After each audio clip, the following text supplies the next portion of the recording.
مولانا حسرت موہانی کا کمال یہ ہے کہ انسانی شخصیت اور انسانی کردار کے جو اعلیٰ ترین معیار ہو سکتے ہیں اس پر اگر ہم انہیں جانچیں تو تقریباً ہر معیار پہ وہ کامیاب اور سرخرو نظر آئیں گے۔ یہ شعر تو آپ نے سن رکھا ہوگا، ہے مشق سخن جاری، چکی کی مشقت بھی ایک طرفہ تماشا ہے، حسرت کی طبیعت بھی۔ بڑھاپے میں کسی نے پوچھا مولانا کیسی گزری؟ فرمایا آدھی ریل میں آدھی جیل میں۔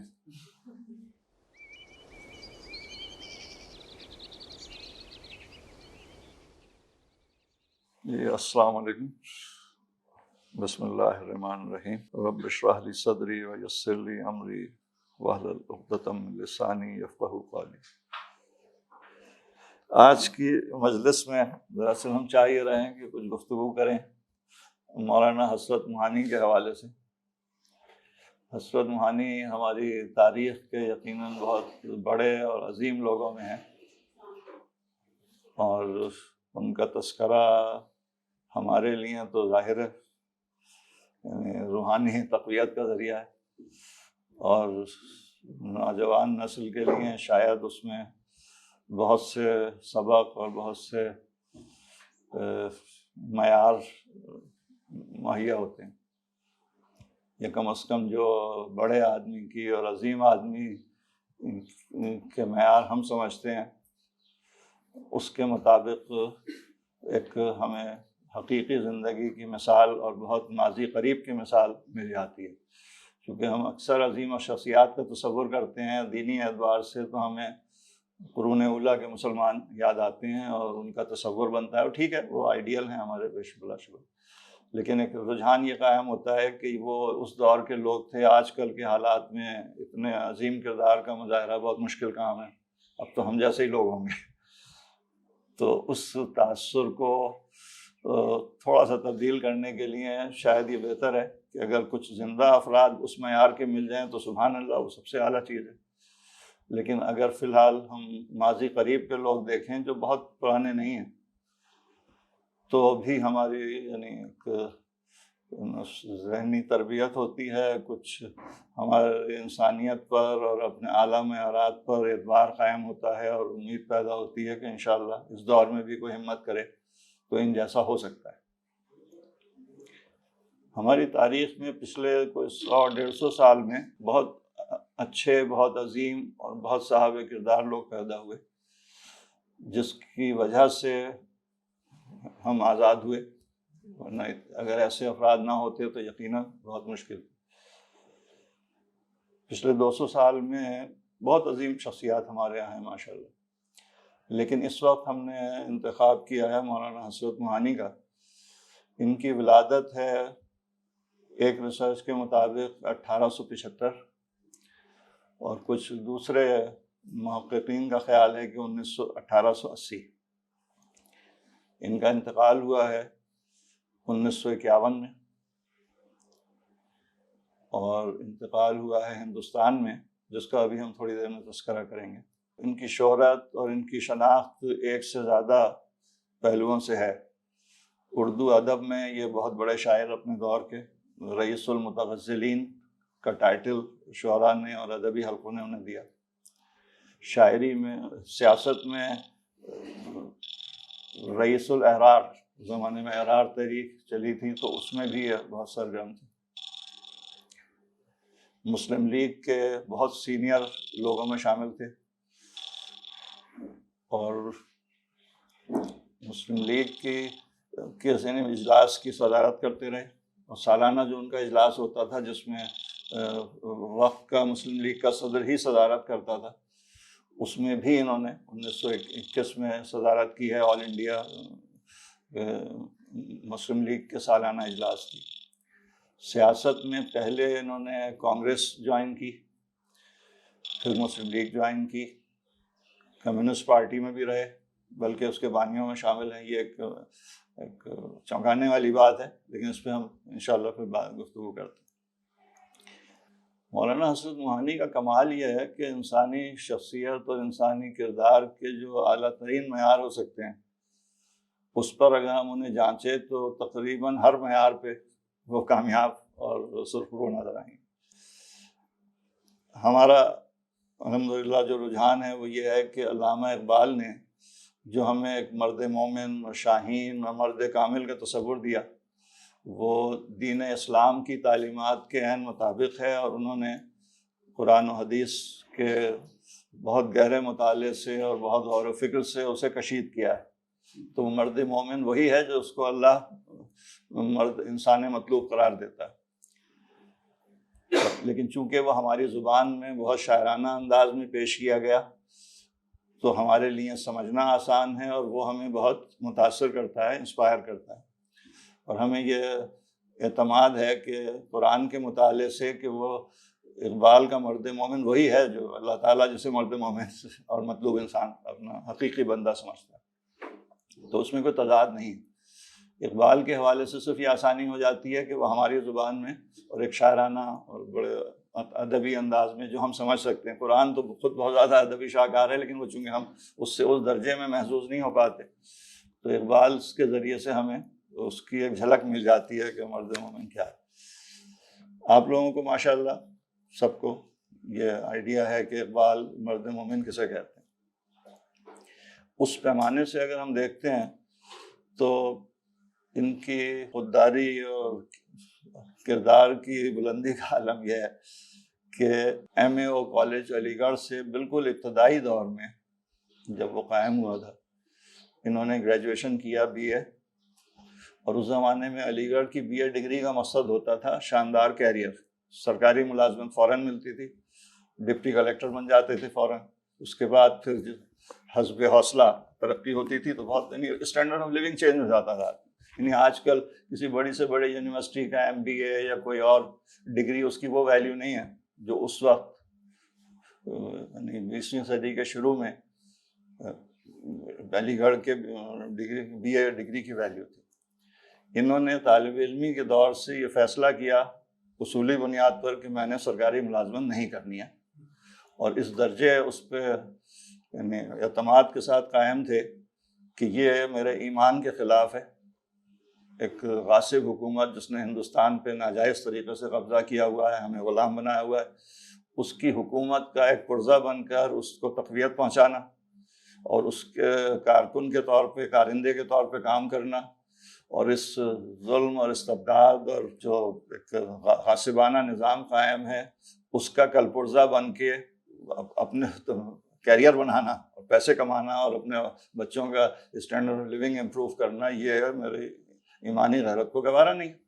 تو بہت اصولی طور پر یہ فیصلہ کیا کہ میں نے سرکاری ملازمت نہیں کرنی، اور وہ سارے جو امکانات تھے کیریئر کے سرکاری ملازمت کے وہ رضاکارانہ طور پہ قربان کیے جائے۔ صحافت شروع کی تو صحافت میں یہ حال تھا کہ سچ بولنا اور حق بات کہنا اس کے لیے اس حد تک آمادہ تھے کہ ایک بڑا مشہور ان کا واقعہ ہے کہ ترکی میں اس زمانے میں پہلی جنگ عظیم چل رہی تھی، اور ترکی میں جو خلافت ختم ہوئی ہے اس کے بعد کمال اتاترک نے سنبھالا، تو جنگ عظیم اول سے پہلے انگریزوں نے وہاں کچھ پالیسیز ایسی اختیار کی تھیں جو مسلمانوں کے حق میں مناسب نہیں تھی، تو یہاں احتجاج ہو رہا تھا۔ تحریک خلافت کے بارے میں سب کو معلوم ہے کہ بہت بڑی تحریک چلی۔ ان کا رسالہ تھا اردو معلیٰ کے نام سے، اس میں ایک جوشیل نوجوان مسلمان نے ایک مضمون لکھا انگریزوں کی پالیسی کے خلاف، ذرا جارحانہ انداز میں اس پہ تنقید کی۔ وہ مضمون چھپا اور حکومت کو حسب توقع اس پہ اعتراض ہوا۔ وہاں سے آپ کے سی آئی ڈی کہہ لیں ہماری آج کل کی زبان میں، اس وقت بھی سی آئی ڈی کہلاتا تھا وہ، سینٹرل انٹیلیجنس، حکومت کے کارندے آ گئے کہ بھئی ہمیں اس مصنف کی تلاش ہے جس نے مضمون لکھا ہے، اس نے ان قوانین کی خلاف ورزی کی ہے اور ہم اس کو سزا دینا چاہتے ہیں۔ انہوں نے اس کا نام نہیں چھاپا تھا اس میں رسالے میں، صرف مضمون چھپا تھا، اور چونکہ اس زمانے کے حالات ایسے تھے کہ وہ لوگ ڈرتے بھی تھے کہ نام آئے گا تو ظاہر ہے وہ یہ سلوک کیا جائے گا۔ ان سے جب کہا کہ آپ اس مصنف کا نام بتا دیں تو انہوں نے کہا کہ نہیں، میں اس کا نام تو نہیں بتا سکتا، اس نے اس بنیاد پر مجھے مضمون دیا ہے کہ اسے بھروسہ ہے کہ میں اس کے نام کی رازداری کی حفاظت کروں گا، اور اگر آپ کو کوئی اعتراض ہے اس مضمون پہ تو یہ میرا رسالہ ہے، میں اس کا ایڈیٹر ہوں۔ مؤلف اس زمانے میں لکھا جاتا تھا کہ مدیر مسئول، رسپانسبل یا اکاؤنٹیبل ایڈیٹر۔ اب بھی کبھی کبھی رسالوں میں لکھا ہوتا ہے مدیر مسئول، which means جواب دہ، اکاؤنٹیبل، مطلب I am responsible for everything printed۔ تو انہوں نے اسے یہ کہا کہ میرا رسالہ ہے، میں مدیر ہوں، قانونی طور پر میں ذمہ دار ہوں جو اس میں چھپ رہا ہے، آپ کو جو بھی کچھ کرنا ہے، جو قانون لگانا ہے میرے اوپر لگا لیجیے، لیکن نام میں نہیں بتا سکتا۔ انہوں نے بہت اصرار کیا، دھمکیاں بھی دیں، سب کچھ ہوا، انہوں نے کہا نہیں، میں نام آپ کو نہیں بتا سکتا۔ انہوں نے کہا تو جو سزا اس کو ملنی ہے اب آپ کو ملے گی۔ میں نے کہا ٹھیک ہے، یہ بھی ٹھیک ہے۔ وہ گرفتار ہوئے، مقدمہ چلا، اور 2 سال کی قید کی سزا ملی، وہ چکی پیسنے والی بامشقت۔ انہوں نے وہ پوری جیل کاٹی، اور بار بار ان کے اصرار کے باوجود کہ آپ اس کا نام بتا دیں ہم آپ کو چھوڑ دیں گے۔ نہیں، یہ ممکن نہیں ہے، آپ جو 10 سال کی سزا دیں گے، لیکن یہ کہ میرا وعدہ ہے کہ اس کا نام نہیں بتا سکتا۔ اور انہوں نے وہ سزا پوری جھیلی، 2 سال قید کاٹی، چکی پیسی، اور اس کے بعد واپس آئے۔ اس میں اس زمانے میں یہ ہوتا تھا کہ حکومت جب اس قسم کے لوگوں کو گرفتار کرتی تھی تو سزا دینے کے لیے ان کا پریس بھی ضبط کر لیتی تھی تاکہ بالکل معاشی طور پر بھی کرش کیا جائے۔ اب یہ چونکہ کیریئر انہوں نے قربان کیا تھا تو بڑی تنگ دستی کی زندگی تھی، اور بڑے وسائل جمع کر کے پریس کا سامان خریدا جاتا تھا، تو جب گرفتار ہوتے تھے اور پریس ضبط ہوتا تھا تو وہ دوبارہ زیرو پہ آ گئے۔ اب جیل سے آزاد ہوئے تو پھر روزگار کا مسئلہ، پھر نئے سرے سے آہستہ آہستہ شروع کرتے۔ تو یہ کئی دفعہ ہوا زندگی میں۔ ایک تو خیر یہ بڑی بات ہے۔ اس کے علاوہ کردار کا معاملہ یہ ہے کہ قائد اعظم کے ساتھ مسلم لیگ میں یہ بہت سینئر ممبر تھے، ان کی مجلس عاملہ جو پارٹی کی ہوتی تھی اس کے ممبر تھے بہت سینئر، اور جب میٹنگز ہوتی تھیں اگر قائد اعظم موجود نہیں ہوتے تھے تو یہ صدارت کرتے تھے اس اجلاس کی، اور قائد اعظم موجود ہوتے تھے تو واحد آدمی تھے ہماری ہسٹری میں جن کے بہرحال تاریخ میں ہمیں کہانی ملتی ہے کہ جن میں یہ ہمت تھی کہ اجلاس میں قائد اعظم سے کسی موقف پر اصولی اختلاف کریں یا کسی تجویز پر اختلاف کریں، اور بہت بولڈلی اپنا رائے کا اظہار کرتے تھے کہ جناب صاحب اس معاملے میں یہ بات صحیح نہیں ہے، اس کو اس طرح ہونا چاہیے۔ متعدد روایات موجود ہیں، اور قائد اعظم خود ان کا بہت ریکارڈ کرتے تھے، وہ سمجھتے تھے کہ یہ بہت قابل انسان ہیں اور بہت مخلص انسان۔ تو بعض مواقع پر ایسا بھی ہوا ہے کہ ان کے اختلاف رائے کی وجہ سے مسلم لیگ کے اجلاس میں کچھ جوشیلے لوگ جو قائد اعظم کے بڑے وفادار اپنے آپ کو سمجھتے تھے، انہوں نے کھڑے ہو کے باقاعدہ ان کو پکڑنے کی کوشش کی، تو قائد اعظم نے ان سب کو بٹھایا کہ نہیں آپ رہنے دیجیے، مولانا قابل احترام ہیں اور میں ان کی بہت عزت کرتا ہوں، جو یہ کہہ رہے ہیں وہ ان کا حق ہے، آپ نے کہنے دیجیے۔ تو یہ جو ایک پہلو ہے، یعنی حق بات جو بھی اپنے ضمیر کے مطابق ہے اس کو ہر حال میں کہنا اور بولڈلی کہنا، اور اس میں کوئی شرم اور جھجک اور کسی کا لحاظ مانے نہ ہو، یہ انہوں نے بہت بولڈلی اس کا اظہار کیا۔ اس کے علاوہ کمیونسٹ پارٹی کا ذکر آیا تھا۔ کمیونسٹ پارٹی کا ہمارے ہاں جو تاثر ہے، ہم سمجھتے ہیں ایک معنوں میں ٹھیک ہے، وہ کارل مارکس نے جو تصور دیا اس میں مذہب اور دین کی مخالفت اور اس سے انحراف تھا ڈیفینیٹلی، لیکن یہ کہ یہ انتہائی متقی پرہیزگار مومن انسان تھے۔ عبادات کا حال یہ تھا کہ نماز روزہ تو ماشاءاللہ ہوتا ہی ہے، اس زمانے میں حج کرنا بہت مشکل کام تھا کیونکہ بحری جہاز سے سفر ہوتا تھا اور غریب آدمی کے پاس بہت زیادہ وسائل بھی نہیں ہوتے تھے۔ انہوں نے 11 حج کیے ہیں جو کنفرم ہیں مختلف روایات سے، اور بعض لوگ 13 بھی ذکر کرتے ہیں کتابوں میں کہ انہوں نے 13 حج کیے، لیکن 11 کی حد تک تو مستند ہے۔ اور کمیونسٹ پارٹی بنی تو اس میں شریک ہوئے، اس کے بالکل تقریباً بانی ارکان میں، تو اس میں ایک اشکال یہ پیدا ہوتا ہے کہ ایک مسلمان کمیونسٹ پارٹی کا ممبر کیسے ہو سکتا ہے جو دینی اقدار پر بہت قوی یقین رکھتا ہو، جس کا ایمان مستحکم ہو. یہ تو تضاد ہے براہ راست. لیکن تضاد وہ یوں نہیں ہے کہ کمیونزم کا جو الحاد ہے وہ اپنی جگہ ہے، لیکن اس کی جو بنیاد تھی وہ غریب مظلوموں کی مدد اور سرمایہ دارانہ نظام کا استحصال اور جو ظالمانہ اس کے نتائج ہیں جو ساری دنیا میں نکل چکے، اس وقت بھی نکل چکے تھے. اور کارل مارکس نے اس کے رد عمل کے کیپٹلزم اور سرمایہ دارانہ نظام کی خرابیوں کو واضح طور پر ہائی لائٹ کیا اور اس کی بنیاد پر ایک نظریہ پیش کیا جو غلط تھا ہمارے نقطہ نگاہ سے، لیکن اس میں ایک پہلو بہرحال تھا کہ اس میں ان غریبوں کی، کسانوں کی، مظلوموں کی ہمدردی کا پہلو یقیناً تھا. تو یہ اس پہلو سے اس کے حامی تھے. یہ سمجھتے تھے کہ اس نظام میں جو برطانیہ نے ہمارے یہاں قائم کیا یا دنیا میں کیپٹلزم نے قائم کیا ہے وہ اس میں فساد ہے، اور یہ اس پہلو سے کمیونزم کا وہ حصہ جو کیپٹلزم کی تنقید پر مبنی ہے وہ ٹھیک ہے. تو بہرحال وہ اس میں شریک ہوئے، اور ہم یہ سمجھتے ہیں کہ وہ بیک وقت مومن اور بیک وقت کمیونسٹ، اگر ہم انہیں کمیونسٹ کہنا چاہیں، لیکن یہ کہ میں کہوں گا کہ وہ کمیونزم کے جزوی حامی تھے، یہ زیادہ مناسب ہو.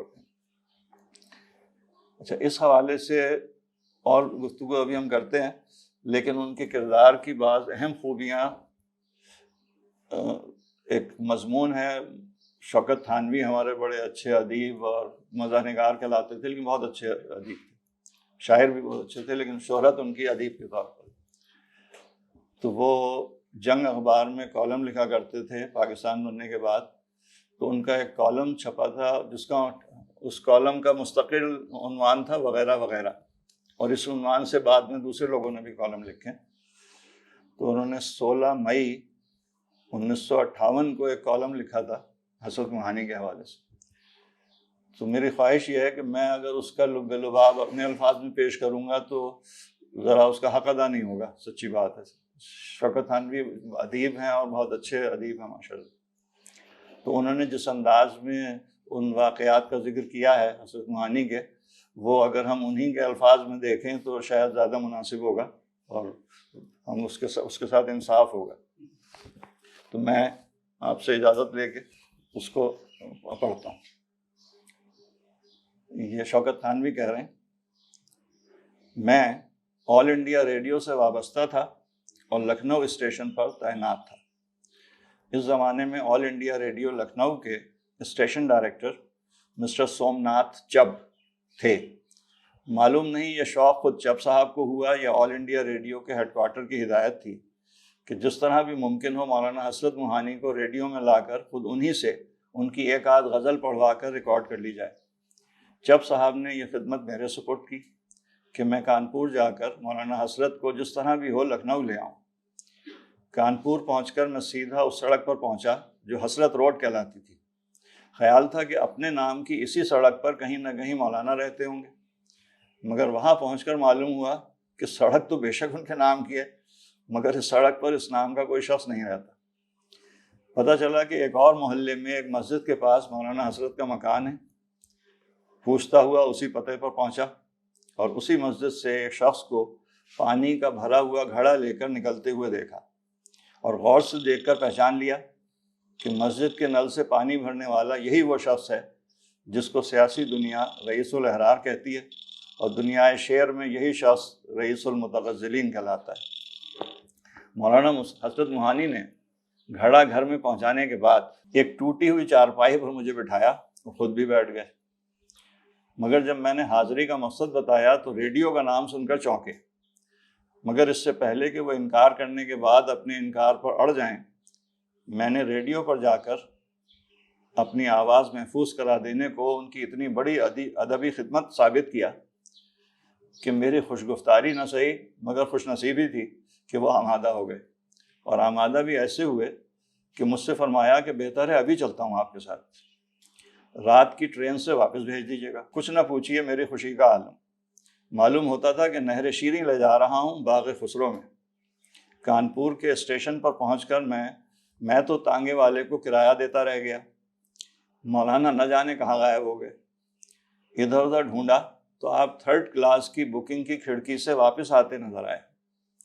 میں نے لپک کر کہا یہ آپ نے کیا کیا؟ ٹکٹ تو میں لینے جا رہا تھا۔ آپ نے نہایت بے پرواہی سے فرمایا جی ہاں آپ اپنا ٹکٹ لے لیجئے، میں تو اپنا ٹکٹ لے آیا ہوں۔ مجبوراً مجھے بھی 3rd کلاس کا ٹکٹ لینا پڑا۔ میں مولانا کو لکھنؤ ریلوے اسٹیشن سے لے کر سیدھا سومناتھ چپ صاحب کے بنگلے پر پہنچا اور چپ صاحب سے باقاعدہ تعارف کرایا، یعنی مولانا کو بتایا کہ ان کا نام سومناتھ چب ہے۔ ظاہر ہے کہ یہ نام کسی مسلمان کا نہیں ہو سکتا، مگر یہ نام سننے کے باوجود مولانا نے چب صاحب سے کہا کہ مغرب کی نماز پڑھ لوں، ذرا جا نماز منگائیے۔ میں ہنسی کو ضبط کر کے رہ گیا کہ چب صاحب کے ہاں بھلا جا نماز کا کیا کام، اور دوڑ کر میں ایک دھلی ہوئی تولیہ اٹھا لایا جس پر مولانا نے نماز پڑھ لی۔ اس کے بعد چب صاحب سے بولے شوکت صاحب کہتے ہیں کہ میرا اپنے کلام کو ریکارڈ کرانا اردو کی خدمت ہے، آپ کے خیال میں میرے لیے ریڈیو پر جانا مناسب ہے یا نہیں؟ چب صاحب نے بھی اسی قسم کی باتیں کی کہ ریڈیو سے آپ کی آواز یہ اعلان کرتی رہے گی کہ جس ملک کا یہ ریڈیو ہے اس ملک کی وہی زبان ہے جس میں آپ شعر کہتے ہیں۔ مولانا یہ سن کر بہت خوش ہوئے اور کہنے لگے یہ تو بڑی اچھی بات ہے، تو پھر کہاں ہے وہ ریڈیو؟ اس عرصے میں ریڈیو اسٹیشن پر یہ خبر پہنچ چکی تھی کہ مولانا حسرت تشریف لا رہے ہیں۔ عشرت رحمانی ان کی غزلیں جمع کرتے پھر رہے تھے کہ نہ جانے مولانا کون سی غزل ریکارڈ کرانا چاہیں۔ کوئی صاحب کانٹریکٹ فارم تیار کرتے پھر رہے تھے، کوئی اسٹوڈیو ٹھیک کر رہا تھا کہ چب صاحب میرے ہمراہ مولانا کو لے کر اسٹیشن پہنچ گئے۔ کانٹریکٹ ان کے سامنے پیش کیا گیا تو بولے یہ کیا ہے؟ خیر کچھ ہوگا، اور دستخط کر دیے۔ عشرت صاحب نے ان کی غزلیں ان کے سامنے پیش کی تو کہنے لگے جی نہیں یہ واہیات ہیں، یہ غزل تو شاید میری ہے ہی نہیں، میں ایک اور غزل پڑھتا ہوں، اور یہ کہہ کر شروع ہو گئے۔ بمشکل ان کو روکا، کہا ابھی نہیں، جس وقت اسٹوڈیو کی لال بتی آئے آپ شروع کر دیجیے گا، اور جب لال بتی آئی تو مولانا نے جو غزل طے کی تھی اس کے علاوہ کوئی اور ہی غزل شروع کر دی۔ غزل ریکارڈ ہو گئی۔ اپنی آواز خود سن کر پہلے تو حیران رہے، پھر خود ہی خوش ہو گئے کہ ٹھیک تو ہے، مگر اب سب سے سخت مرحلہ یہ درپیش تھا کہ مولانا کو چیک کیسے دیا جائے۔ آخر اسٹیشن ڈائریکٹر نے ہمت کی اور 100 روپے کا چیک پیش کیا تو مولانا 100 کا ہندسہ پڑھ کر بھڑک اٹھے۔ 100 روپے یہ کس بات کے ہیں؟ میں اسی لیے تو آتا نہیں تھا کہ مجھ کو اسی قسم کے خدشے تھے۔ لاکھ کہا گیا کہ یہ خصوصیت صرف آپ کے ساتھ نہیں ہے، ریڈیو پر جو بھی آتا ہے اس کو معاوضہ ملتا ہے، اور آپ کے لیے تو یہ معاوضہ بھی نہیں ہے بلکہ نذرانہ ہے۔ مگر وہ کسی طرح اس چیک کو چھونے کو تیار نہ تھے۔ بمشکل تمام اس بات پر راضی ہوئے کہ کانپور سے لکھنؤ تک 13 آنے، لکھنؤ سے کانپور تک 13 آنے 1 روپے، یعنی کانپور سے لکھنؤ تک 13 آنے، پھر لکھنؤ سے کانپور تک 13 آنے 1 روپے 10 آنے ہوئے۔ باقی رہا یکا کا کرایہ، لہٰذا 2 روپے دے دیجیے، اس کے علاوہ کچھ نہیں۔ ہر کوشش جب ناکام ہو گئی تو مجبوراً کانٹریکٹ کو آنریری کرنا پڑا، چیک کینسل کیا گیا اور 2 روپے کسی نے اپنی جیب سے دے دیے۔ میں ٹرین میں بٹھانے لکھنؤ اسٹیشن تک گیا، اور جب تک گاڑی روانہ نہیں ہوئی مولانا یہی کہتے رہے کہ خدا نے مجھ کو بچایا، ورنہ آپ نے تو مجھ کو فروخت ہی کر دیا تھا۔ دوستو یاد رہے یہ فقیر مولانا حسرت موہانی کوئی معمولی شخص نہیں، تحریک آزادی کے عظیم رہنما، پارلیمنٹیرین، متحدہ ہند کی مرکزی اسمبلی کے منتخب مسلم لیگی رکن، جلیل القدر صحافی، شعلہ بیاں مقرر اور شاعر اس پائے کے کہ رئیس المتغزلین کہلائے، حق پرست و حق گو، بکنے والے نہ جھکنے والے، سیاست میں خوب سرگرم رہے اور اسے عبادت کا مقام دیا۔ بڑھاپے میں کسی نے پوچھا مولانا کیسی گزری؟ فرمایا آدھی ریل میں آدھی جیل میں۔ یہ شعر تو آپ نے سن رکھا ہوگا، ہے مشق سخن جاری، چکی کی مشقت بھی، ایک طرفہ تماشا ہے حسرت کی طبیعت بھی۔ حسرت موہانی کی شاعری بھی پڑھنے کی چیز ہے، وہ اس وقت ظاہر موقع نہیں ہے، لیکن بہت اعلیٰ شاعر تھے غزل کے۔ اور اس کے علاوہ اگر آپ دیکھیں ان کی خوبیوں میں کیا کیا خوبیاں ہیں۔ پاکستان بننے کے بعد آپ کو معلوم ہے پاکستان بنا ہے 1947 میں، اور یہ اس بنیاد پہ بنا کہ 1946 میں ایک الیکشن ہوئے تھے جس میں مسلمانوں کی علیحدہ نمائندگی کا اصول تسلیم کیا گیا کہ مسلمان صرف مسلمان نمائندوں کو ووٹ دیں گے اور غیر مسلم تمام غیر مسلم امیدواروں کو ووٹ دیں گے. اور وہ سب کو معلوم ہے کہ ٹھیک ہے مسلم لیگ نے وہ الیکشن جیتا اور تمام سیٹیں جیتی. لیکن پاکستان بننے کے بعد جب جو مسلمان مسلم لیگ کے پلیٹ فارم سے جیتے تھے وہ پاکستان منتقل ہوئے، یا تو یہیں کے تھے یا جو دوسرے صوبوں کے بھی تھے جو ہندوستان میں رہ گئے تھے. خود لیاقت علی وہاں سے، وہ دہلی سے کرنال سے ان کا تعلق تھا، وہاں جیتے تھے.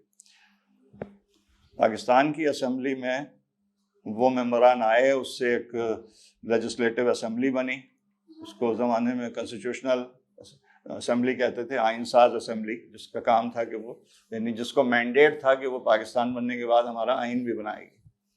عام اسمبلی جو سلیکٹ ہوتی ہے ان کا یہ مینڈیٹ نہیں ہوتا جب تک کہ وہ اس کا کوئی اصولی قانونی بنیاد نہ ہو.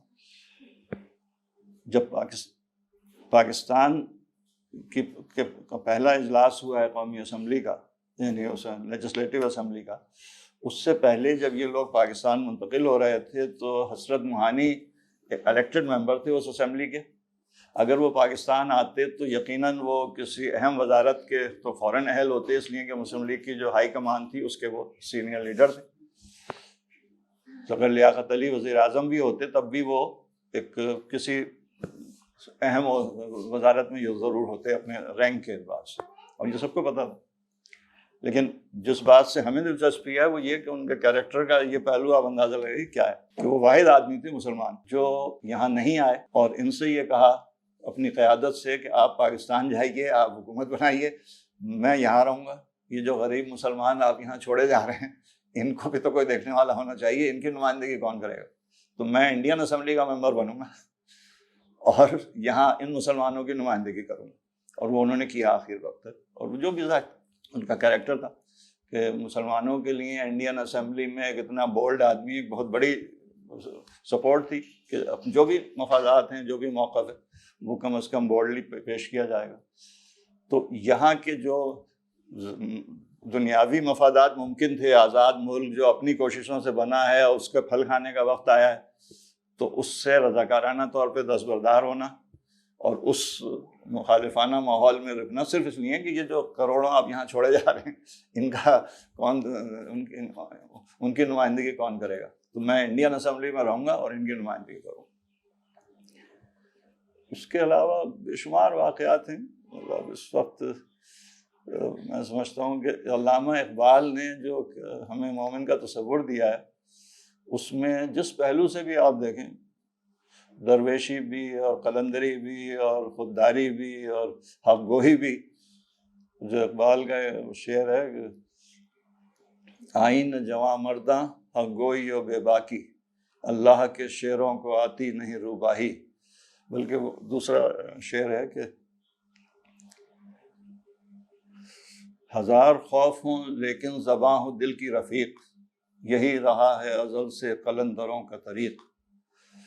تو حق گوئی اور بے باکی کا جو اعلیٰ ترین مظاہرہ کیا ہے، ایک تو حق گوئی یہ کہ انگریزوں کے خلاف ہندوستان میں کامل آزادی کا نعرہ لگانے والے کہ جنہوں نے یہ سیاسی لوگوں میں، سیاسی رہنماؤں میں ہندو اور مسلمان ملا کر جس شخص نے سب سے پہلے انگریزوں سے یہ مطالبہ کیا اور عوام سے یہ مطالبہ کیا کہ آپ مطالبہ کریں، وہ حضرت موہانی تھے جنہوں نے کہا کہ ہمیں مکمل آزادی چاہیے. ورنہ کانگریس اور مسلم لیگ دونوں ایک زمانے میں جو علاقائی مسائل تھے ان پر نمائندگی کرتے تھے کہ ہمیں صوبائی مرحلے پر، صوبائی سطح پر ہمارے کچھ اختیارات بڑھائے جائیں، کونسل میں ہندوستانی نمائندوں کا تناسب بڑھایا جائے، چونکہ کچھ انگریز ہوتے تھے ان کے ممبر اور کچھ یہاں سے مقامی لیے جاتے تھے، جو ایک کمپرومائز جمہوریت انہوں نے بنائی تھی اس زمانے میں.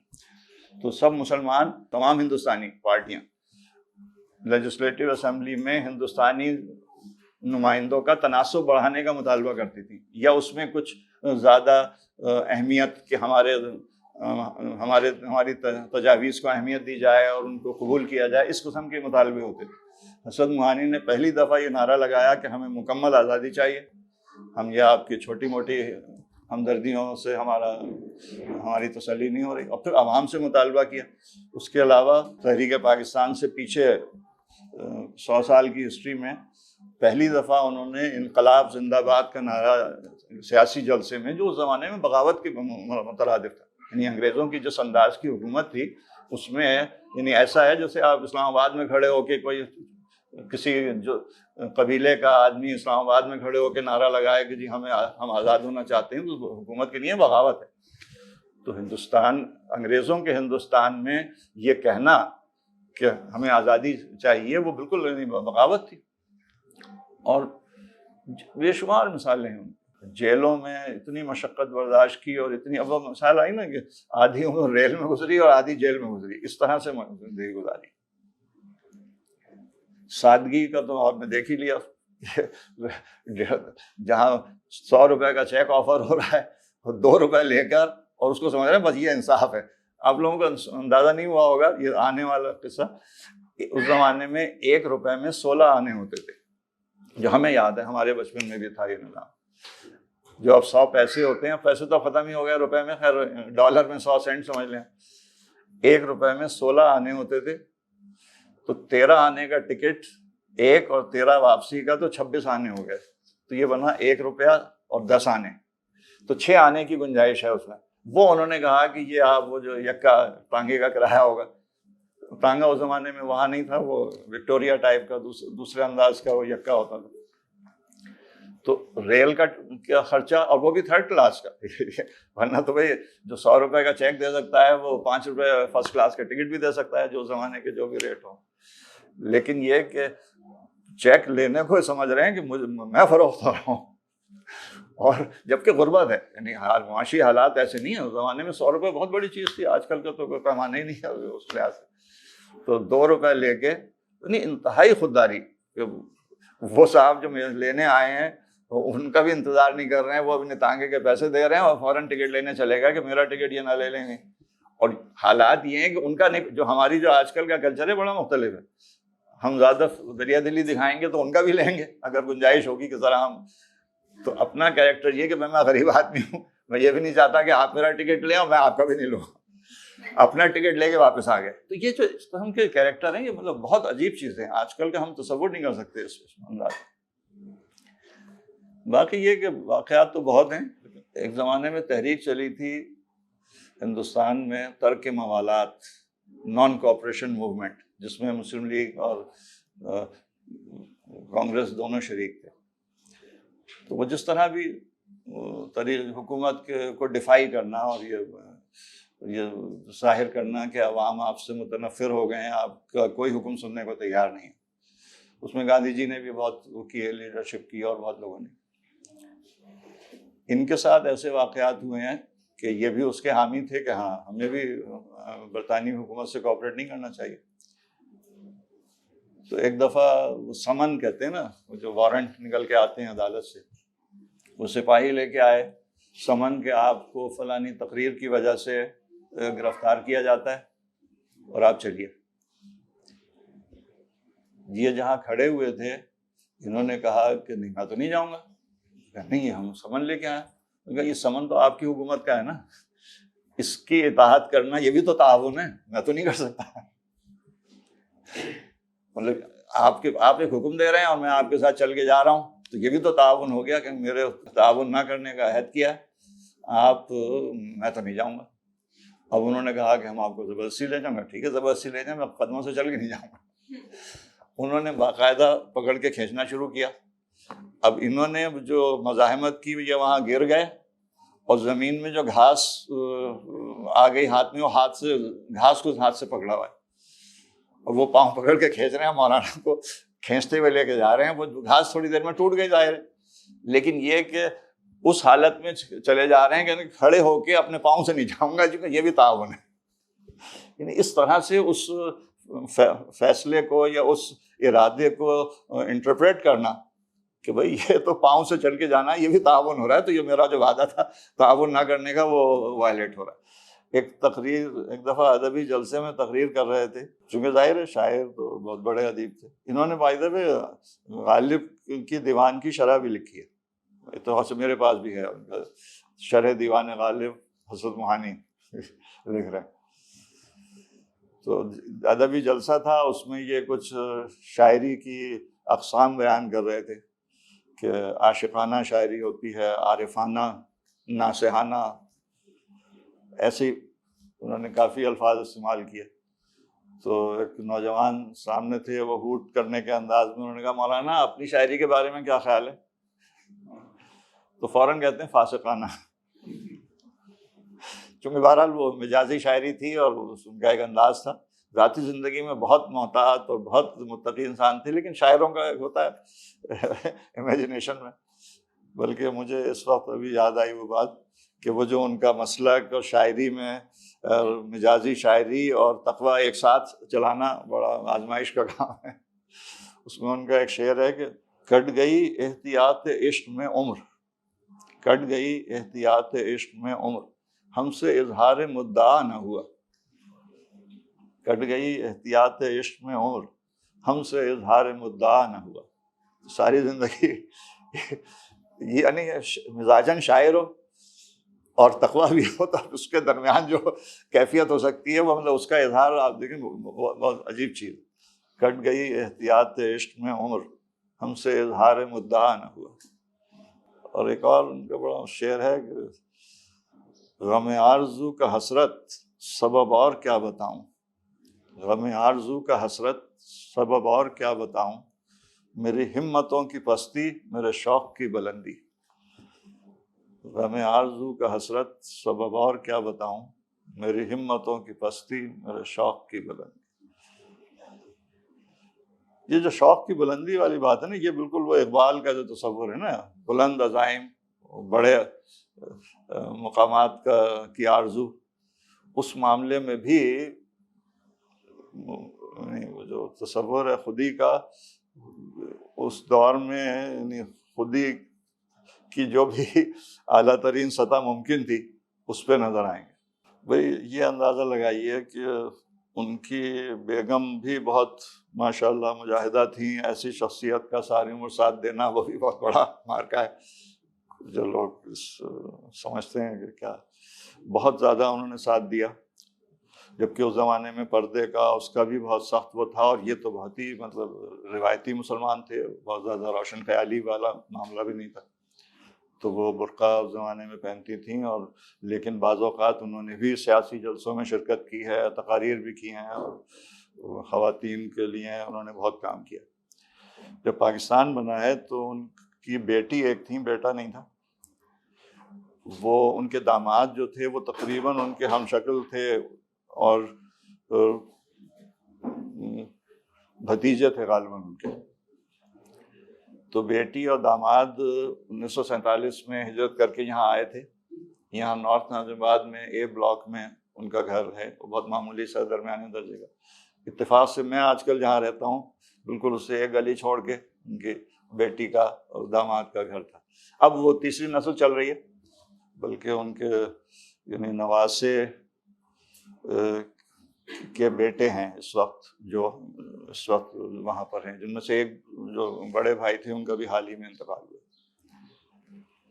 اور ان کی فیملی کو میں جانتا ہوں، پاکستان آنے کے بعد انہوں نے کوئی کلیم نہیں کیا اور بہت سادگی کی زندگی گزاری. اپنے نانا کے یا اپنے والد، ان کی بیٹی نے اپنی والد صاحب کی خدمات کے عوض یہاں سے کوئی بینیفٹ نہیں لیا. بالکل جس طرح عام مہاجروں نے مشکلات سے زندگی گزاری پاکستان بننے کے بعد اور جدوجہد کی، اسی طرح انہوں نے بھی کی. اور بالکل مجھے اب تو ذاتی طور پہ پتہ ہے کہ انہوں نے ذاتی طور پہ کوئی سرکاری سطح پہ کوئی فائدہ نہیں، اور نہ کبھی مطلب مطالبہ کیا کہ ہمارے ساتھ حق تلفی ہو رہی ہے یا زیادتی ہو رہی ہے، کچھ نہیں. فقیر لوگ ہیں، جیسے سب محنت کر رہے تھے وہ بھی کرتے رہے بیچارے. میں واقف ہوں ان کے بچوں سے، بہت ماشاءاللہ بہت سیدھے سادھے شریف مہذب لوگ، اور بہت زیادہ سیاسی بھی نہیں، بالکل بہت سادگی سے. اور وہ جو مزاج میں ایک درویشی اور قلندری اور سادگی تھی وہ اب تک چل رہی ہے اس حد تک. وہ ان کی فیملی جو تھی وہ بہت زیادہ سادہ، ظاہر ہے ان کے جو تربیت کے بھی اثرات تھے، بہت سادہ اور بالکل اور غیر سیاسی. کبھی انہوں نے اپنے بزرگوں کے خدمات کا ذکر بھی نہیں، اور نہ اس پہ کوئی احتجاج، نہ کوئی شکایت کہ ہمارے ساتھ رہتی ہو، یا کچھ بھی نہیں، جیسے غریب دوسرے جدوجہد کر رہے ہیں ہم بھی کر رہے ہیں۔ یہ موہان جو جگہ ہے یہ لکھنؤ کے پاس ایک چھوٹا سا علاقہ ہے، اس میں ان کی ولادت ہوئی تھی، اور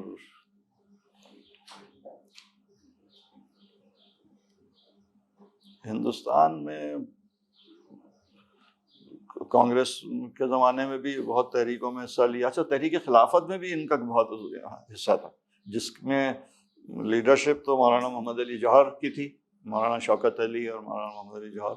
ایک زمانے میں کچھ سیاسی مصلحت کے تحت گاندھی جی بھی شامل ہو گئے تھے تحریک خلافت کو سپورٹ کرنے میں، کیونکہ وہ یہ سمجھتے تھے کہ جب اس میں تحریک خلافت میں مسلمانوں میں جو جوش اور گرمی ہے اس میں اتنا پوٹینشیل ہے کہ یہ حکومت کے خلاف جذبات بیدار کرنے میں بہت معاون ہوگی، اور ہوئی۔